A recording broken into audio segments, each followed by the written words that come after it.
Let's talk about something that Americans feel in their bones, but very rarely ever hear it out loud. America does not have a left wing party. America has two right wing parties, one in red and one in blue. And the evidence is everywhere in our policies, in our economy, in our wars, in our healthcare, and the way that both parties treat the working class. I'm going to walk through it clearly and calmly and with examples so obvious. You could hand this video to your stubborn uncle, and even he wouldn't be able to deny it. Number one, both parties worship the same economic religion, corporate capitalism. Republicans and Democrats, well, they pretend to be opposites. But when it comes to the economy, no, they vote the same way. Both parties repeatedly approve massive corporate tax cuts. Bush, Obama, Trump, Biden all lowered corporate taxes, or they made business friendly tax extensions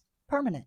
When the banks crashed the economy in 2008, both parties bailed out Wall Street and left homeowners to drown. Obama's entire economic team came from Wall Street. Biden's too. Trump filled his cabinet with CEOs and corporate lobbyists. Different slogans, same donors, same results. The richest 1% gets richer. The working class gets crumbs. Two, both parties support corporate health care instead of universal health care. Every other wealthy country on earth has universal health care. America, we have GoFundMe or die. But why? I work hard, I pay my taxes. Why? Well, because I'm sorry to say that both parties protect the private insurance industries. Examples: Democrats had 60 Senate votes in 2009 and killed the public option to appease private insurers. Republicans have spent 15 years trying to destroy the ACA without replacing it with anything. Neither party will say Medicare for all, even though the majority of Americans support it. If we actually had a left-wing party, universal health care would have passed 50 years ago. Three, both parties support endless wars and bloated military budgets. A truly left-wing party would be the party of peace. Instead, both U.S. parties vote for war like it's a seasonal hobby. Examples: Democrats, yeah, they helped Bush authorize the Iraq War. Yeah.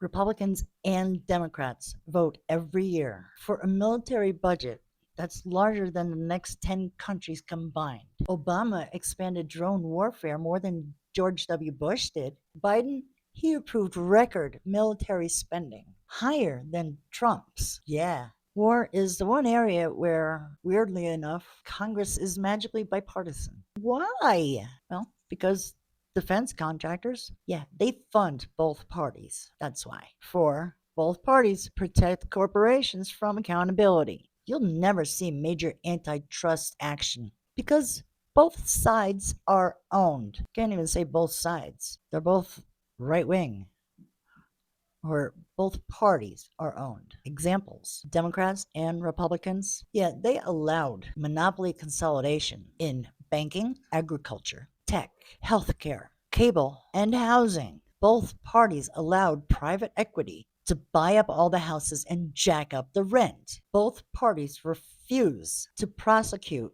corporate criminal activity, even when the companies kill people. A left-wing party, it would break up those monopolies. A right-wing party, yeah, it protects them. And America has two of those. Five, both parties treat social programs as last resort scraps instead of universal rights. This is where the US looks truly right-wing to the rest of the countries in the world. Examples: Democrats pass welfare reform with Bill Clinton, which gutted assistance for the poor. Republicans have spent decades trying to cut out Social Security and Medicare. Democrats helped impose work requirements on SNAP and Medicaid. Both parties stood by while pandemic assistance expired, knowing millions will fall into poverty. In Europe, social programs are seen as basic human rights. In the US, both parties act like helping the poor is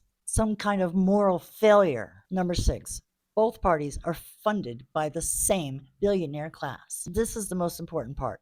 This is the most important point. Two parties. One, donor base. Examples: Wall Street donates heavily to both parties. Silicon Valley funds Democrats and Republicans. Defense contractors, they split donations down the middle. Big Pharma, they give to whoever wins. Private equity influences both parties' housing laws. If you take money from the same masters, you serve the same masters. Everything else is theater. 7. Democrats shifted right for decades and never shifted back. Modern Democrats are not left wing. They're actually where Republicans used to be. Examples: Bill Clinton deregulated Wall Street and signed NAFTA. Both Republican positions. Obama deported more immigrants than any other president in history, more than Bush. Democrats now describe centrists as progressive, even when they're right of center globally. Meanwhile, Republicans moved even further right into authoritarian nationalism. So instead of the left and the right, we have right and further right, and one party trying to flirt with outright fascism. 8. The only truly left-wing policies that Americans support aren't represented by either party. You want receipts? Here they are. Majority of Americans support universal health care, living wages, paid family leave, corporate tax increases, universal child care, student debt relief, universal basic income, rent control, breaking up monopolies, expanding Social Security, making education affordable. And neither party delivers any of them. Nothing. Of course, we're going to ask why. Well, because left-wing policies help ordinary people, and that threatens the billionaire class that's funding both parties. My final message: America doesn't have a left-wing party. It has a corporate conservative party in blue and a corporate authoritarian party in red. Both protect the rich, both weaken the working class, both defend endless wars, endless profit, and endless corruption. The only difference is the style of propaganda. One smiles as it does it, the other screams, but the results are the same. Stagnant wages, unaffordable health care, rigged housing, endless wars, corporate control, working class suffering. And until we recognize that both parties serve the same economic system and the same ruling class, nothing is going to change. This is why economic disobedience matters. Because if the political system gives us two right-wing choices, then the only power that we have left is the one that every working class person understands. We stop feeding the machine. We starve the system at its weakest point, the pocketbook. We build the pressure that they can't ignore. Because when the working class unites economically, the two right-wing parties suddenly remember who actually runs this country. And it sure as hell isn't them. Thanks for sticking around, everybody. There's more coming.